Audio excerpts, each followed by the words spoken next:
काढल बा मुन्ना काढल अपन रम्मा काढल बा मुन्ना होली है कहवा बटाल दी लहंगा ला साथ दी एने उन्हें भागा तारू कोरा में पकड़ ले होलिया में साली भाई के रगड़ दे।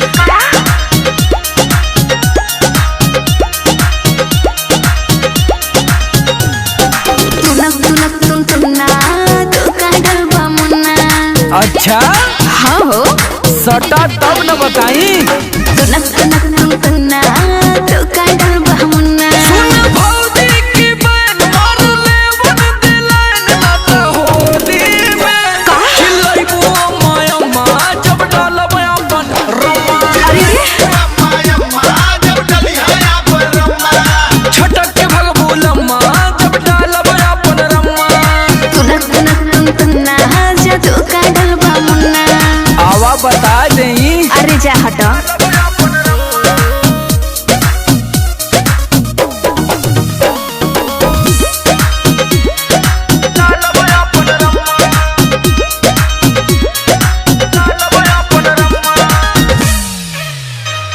रोंगे खातिर गलिया तो हर मनवा हमर झूमे हो तोहरे जैसन डाले वाला आगे पीछे घूमे हो हाथ रगड़ा जइबू इतना दम नहीं क्यों रोंगे खातिर गलिया तो हर मनवा हमर झूमे हो तोहरे जैसन डाले वाला आगे पीछे घूमे हो सुन भौजी की बहन ले ले तोहफा में चैन ना तो होली में चिल्लाई बुआ माया माँ जब डालब अपन जब डली है अपन रम्मा छटक के भगबू लम्मा जब डालब अपन रम्मा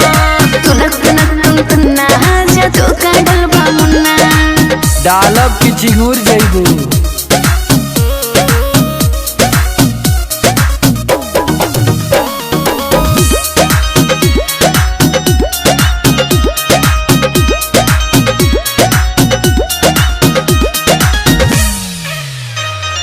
काहे इतना डरत बाड़ू रंगवा से तू होली में मन बड़ा बड़ा मन बना तू छुआई दे बचोली में अरे होली है चुई जाई त का होई